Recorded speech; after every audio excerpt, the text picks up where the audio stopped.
श्री स्वामी समर्थ मंडळी, 2026 हे वर्ष कन्या राशीच्या व्यक्तींसाठी नातेसंबंधाच्या दृष्टीने मोठा टर्निंग पॉईंट ठरण्याची चिन्हे दर्शवत आहे. अनेक काळ मनात साचून राहिलेल्या भावना, न बोललेले प्रश्न, गैरसमज, एकतर्फी जबाबदाऱ्या आणि मनातील दडपण आता हळूहळू स्पष्टपणे समोर येऊ शकते. हे वर्ष भावनिक पातळीवर स्वतःला समजून घेण्याचे आणि नात्यांमध्ये स्पष्टता आणण्याचे ठरेल.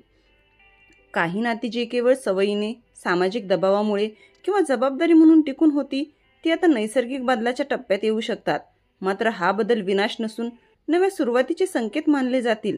गुरुजी म्हणतात, बाळा, जेव्हा एखादे जुने पान गळून पडते तेव्हाच तिथे नवीन पालवी फुटते. आयुष्यातील बदलाला अंत समजू नकोस, कारण तो नव्या सुरुवातीचा मार्ग असतो. निसर्गाच्या या चक्रावर विश्वास ठेव. शनी, राहू आणि केतू यांच्या सूक्ष्म प्रभावामुळे सप्तम, अष्टम आणि द्वादश भाव सक्रिय होण्याची शक्यता असून हे भाव वैवाहिक जीवन, गुपित भावना, कर्मबंधन आणि मुक्तीशी संबंधित मानले जातात. त्यामुळे 2026 मध्ये नात्यांचे खरे स्वरूप स्पष्ट होऊ शकते. विशेषतः वैवाहिक नात्यात संवादाचा अभाव असेल, भावनिक अंतर वाढले असेल किंवा प्रेमापेक्षा जबाबदाऱ्या जास्त वाटत असतील तर लहान कारणावरून वाद वाढू शकतात. कारण आत दडलेल्या भावना आता बाहेर पडतील. जोडीदार तुमच्या भावनांकडे दुर्लक्ष करत असेल, तुमच्या प्रयत्नांची कदर होत नसेल किंवा मानसिक ताण वाढत असेल तर या काळात नात्यांबाबत गंभीर विचार करण्याची वेळ येऊ शकते आणि याच प्रक्रियेतून पुढील आयुष्याचा नवा मार्ग ठरू शकतो. काही परिस्थितींमध्ये तात्पुरते अंतर निर्माण होणे, वेगळे राहणे किंवा आवश्यक वाटल्यास कायदेशीर मार्गाचा विचार करण्याची वेळही येऊ शकते. मात्र ज्या वैवाहिक नात्यांमध्ये अजूनही परस्पर आदर, समजूतदारपणा आणि नातं सुधारण्याची खरी इच्छा जिवंत आहे, ती नाती तुटण्याऐवजी या काळातून अधिक मजबूत बनू शकतात. कारण अडचणींमुळे संवाद वाढेल, गैरसमज दूर होतील आणि नात्याला नवी दिशा मिळेल. स्वामी म्हणतात, नाते टिकवण्यासाठी फक्त प्रेम असून चालत नाही, तिथे आदरही असणे तितकेच महत्त्वाचे आहे. जिथे तुमचा आत्मसन्मान दुखवला जातो तिथे मौन बाळगणे हीच तुमची शक्ती ठरते. प्रेम संबंधाच्या बाबतीत कन्या राशीचे लोक प्रामाणिकपणे प्रेम करणारे असले तरी अनेकदा समोरच्याच्या आश्वासनांवर सहज विश्वास ठेवतात. 2026 मध्ये मात्र समोरच्या व्यक्तीचा खरा स्वभाव उघड होण्याची शक्यता आहे. लपवलेल्या गोष्टी, दुहेरी वागणूक किंवा भावनिक वापर स्पष्ट होऊ शकतो, ज्यामुळे काहींना अचानक भावनिक धक्काही बसू शकतो आणि काही प्रेमसंबंध संपुष्टातही येऊ शकतात. पण दीर्घकालीन दृष्टीने हेच बदल तुमच्यासाठी योग्य ठरतील. दुसरीकडे जिथे विश्वास, पारदर्शकता आणि भविष्याचा स्पष्ट विचार आहे तिथे प्रेम अधिक दृढ होऊन विवाहाच्या दिशेने वाटचाल होण्याचीही शक्यता आहे. मैत्रीच्या नात्यामध्येही 2026 हे वर्ष सत्य उघड करणारे ठरू शकते. काही मित्र तुमच्या यशावर मत्सर करणारे, मागे बोलणारे किंवा स्वार्थासाठी जवळ असलेले असल्याचे स्पष्ट होईल. एखाद्या घटनेमुळे गैरसमज किंवा विश्वासघातही होऊन काही मैत्री संपुष्टात येऊ शकते आणि तुम्हाला जाणवेल की काही लोक तुमच्या चांगुलपणाचा फायदा घेत होते. त्यामुळे तुम्ही अशा लोकांपासून दूर जाण्याचा ठाम निर्णय घ्याल. तर खरे निस्वार्थी आणि दीर्घकाळ साथ देणारे मित्र मात्र संकटाच्या वेळी तुमच्यासाठी भक्कम आधार बनतील. गुरुजी म्हणतात, हजारो खोटी नाती जपण्यापेक्षा संकटात साथ देणारे एकच नाते जपलेले केव्हाही श्रेष्ठ. माणसे ओळखायला शिक, कारण प्रत्येक चेहरा आरशासारखा नसतो. कौटुंबिक नात्यामध्येही स्पष्टता येण्याची शक्यता आहे. काही नातेवाईक तुमच्या निर्णयांवर प्रश्न उपस्थित करतील, तुमच्या कमाईकडेही लक्ष ठेवतील किंवा तुमच्या चांगुलपणाचा फायदा घेतील, ज्यामुळे वारसा, मालमत्ता, पैशांचे व्यवहार किंवा जबाबदाऱ्या यावरून मतभेद वाढू शकतात. काही नात्यांमध्ये संवाद कमी होण्याची किंवा थांबण्याची शक्यता असली तरीही आई वडील, जिवलग, भाऊ बहीण किंवा खऱ्या अर्थाने तुमची काळजी करणाऱ्या व्यक्तींशी तुमचे संबंध अधिक मजबूत होतील. 2026 मध्ये तुम्हाला एक महत्त्वाची जाणीव होईल, ती म्हणजे खरे आपले कोण आणि फक्त नावापुरते जवळ असलेले कोण. कारण संकटाच्या काळातच माणसांची खरी ओळख स्पष्ट होते. कामाच्या ठिकाणी, ऑफिस किंवा व्यवसायाशी संबंधित नात्यांमध्ये काही धक्कादायक गोष्टी समोर येऊ शकतात. ज्या सहकाऱ्यांवर किंवा भागीदारांवर तुम्ही विश्वास ठेवला होता तेच तुमच्या विरोधात काम करत असल्याचे उघड होऊ शकते. ऑफिसमधील राजकारण, तुमच्या मेहनतीचे श्रेय इतरांकडे जाणे किंवा वरिष्ठांसोबत मतभेद अशा परिस्थिती निर्माण होऊ शकतात. त्यामुळे नोकरी बदलण्याचा किंवा भागीदारी संपवण्याचा विचारही मनात येऊ शकतो. हा निर्णय त्या क्षणी कठीण वाटेल, पण पुढे जाऊन तो तुमच्या करिअरला नवीन दिशा देणारा ठरेल आणि अधिक सन्मान, चांगल्या संधी व सकारात्मक वातावरण तुमच्या आयुष्यात येऊ शकते.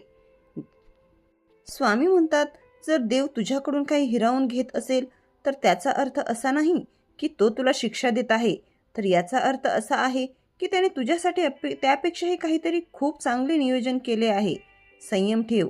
या वर्षात स्वतःशी असलेल्या नात्याकडेही तुमचं दुर्लक्ष वेधलं जाईल, कारण तुम्ही अनेक वर्षे इतरांसाठी धावताना स्वतःच्या भावना दुर्लक्षित केल्या असल्याची जाणीव होईल.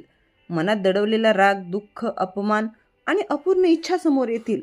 त्यामुळे तुम्ही स्वतःसाठी मर्यादा आखाल, नाही म्हणायला शिकाल आणि मनशांती बिघडवणाऱ्या लोकांपासून दूर राहण्याचा ठाम निर्णय घ्याल. आत्मपरीक्षण, एकांत, लेखन, ध्यान किंवा प्रार्थना याकडेही ओढ वाढेल आणि जरी ही प्रक्रिया भावनिकदृष्ट्या कठीण वाटली तरी त्यातून तुमचा आत्मसन्मान नव्याने उभा राहील आणि तुम्ही स्वतःला प्राधान्य देऊ लागाल. त्याचबरोबर काही नाती मात्र या काळात अजिबात तुटणार नाहीत, उलट अधिक मजबूत होतील. कारण ज्या नात्यांमध्ये परस्पर आदर, प्रामाणिक संवाद, चुका मान्य करण्याची तयारी आणि एकमेकांसाठी प्रयत्न करण्याची भावना आहे, ती नाती या काळात अधिक दृढ बनतील. मतभेद होतील, पण ते तात्पुरते असतील, कारण त्या नात्यांचा पाया विश्वास आणि समजुतीवर उभा आहे. आणि तुम्हाला जाणवेल की काही माणसं खरोखरच तुमच्या आयुष्यात आशीर्वादासारखी आहेत, ज्यांची साथ ह्या बदलाच्या काळात तुमच्यासाठी भक्कम आधार ठरेल. 2026मध्ये काही नात्यांमध्ये स्पष्ट संकेत मिळू लागतील आणि तुम्हाला सहज जाणवेल की कोणती नाती टिकण्यासारखी आहेत आणि कोणती हळूहळू दूर जाण्याच्या मार्गावर आहेत. जिथे तुम्हाला कायम गृहीत धरलं जातं, तुमच्या भावनांना महत्त्व दिलं जात नाही, सतत दोष दिला जातो, पण तुमचं म्हणणं ऐकलं जात नाही, अशा नात्यांमध्ये टिकून राहणं कठीण होऊ शकतं. विशेषतः जिथे खोटेपणा, स्वार्थ, मानसिक ताण, अपमान किंवा सततची दुर्लक्ष असते, तिथे तुम्ही स्वतःहून अंतर ठेवण्याचा निर्णय घेऊ शकता आणि तुम्हाला कळेल की नातं टिकवण्यासाठी आत्तापर्यंत तुम्हीच एकटे प्रयत्न करत होता. कारण एकतर्फी प्रयत्नांवर उभं राहिलेलं नातं दीर्घकाळ टिकणं कठीण असतं. स्वामी म्हणतात, एकतर्फी ओझे वाहने म्हणजे स्वतःचा छळ करणे होय. नात्यात संवाद असावा, विवाद नसावा. शांत रहा, प्रत्येक प्रश्नाचे उत्तर काळच देईल. या सर्व बदलामागे एक खोल अर्थ दडलेला असू शकतो, कारण 2026मध्ये घडणाऱ्या अनेक घटना तुम्हाला भूतकाळातील अनुभवांमधून मुक्त होण्यासाठी तयार करतील. काही लोक तुमच्या आयुष्यात केवळ शिकवण देण्यासाठी आले होते आणि त्यांची भूमिका पूर्ण होताच ते दूर होतील. या प्रक्रियेमुळे तुमच्यावरचं भावनिक ओझं हलकं होईल आणि तुम्ही अधिक स्पष्ट व शांत मनाने पुढे जाल. याच काळात भविष्यातील स्थैर्य आणि समाधानासाठी पायाभरणी होईल. या परिस्थितीत घाईघाईने निर्णय घेण्याऐवजी संयम बाळगणं महत्त्वाचं ठरेल. प्रत्येक गोष्ट शांतपणे विचार करून ठरवा. आवश्यक तिथे संवाद साधा, पण स्वतःच्या सन्मानाशी तडजोड करू नका. दररोज थोडा वेळ स्वतःसाठी राखून ठेवा. ध्यान, प्राणायाम, जप किंवा प्रार्थना यांचा आधार घ्या. विश्वासू व्यक्तींशी मन मोकळं करा. मनात साठलेली वेदना व्यक्त करा आणि सर्वात महत्त्वाचं म्हणजे स्वतःची किंमत ओळखा. कारण जिथे सन्मान नाही तिथे टिकून राहणं आवश्यक नसतं. 2026 हे वर्ष कन्या राशीच्या आयुष्यात नात्याचं प्रचंड वादळ घेऊन येणार आहे. पण हे वादळ तुमचं आयुष्य उद्ध्वस्त करण्यासाठी नाही, तर आयुष्यातील खोटेपणा, गैरसमज, भावनिक ओझं आणि एकतर्फी नातं साफ करून टाकण्यासाठी येणार आहे. अनेक वर्षांपासून ज्या नात्यांना तुम्ही मनापासून जपलं पण त्यातून तुम्हाला फक्त वेदना मिळाल्या, अशी नाती या काळात आपोआप दूर जाऊ लागतील आणि जिथे तुमची खरी किंमत आहे तिथे सन्मान आणि प्रेम आहे अशी नवी माणसं तुमच्या आयुष्यात प्रवेश करतील. त्यामुळे जे तुटेल त्याला अंत समजू नका, कारण तेच तुमच्या आयुष्यातील नव्या आणि सुंदर अध्यायाची सुरुवात ठरणार आहे. या काळानंतर तुमचं आयुष्य अधिक शांत, स्थिर आणि आनंदी होण्याच्या दिशेने पुढे जाईल. तर मित्रांनो, हा अनुभव तुम्हाला आवडला असेल तर व्हिडिओला नक्की लाईक करा आणि अशाच सखोल राशी भविष्यासाठी आपल्या चॅनलला सबस्क्राईब करा.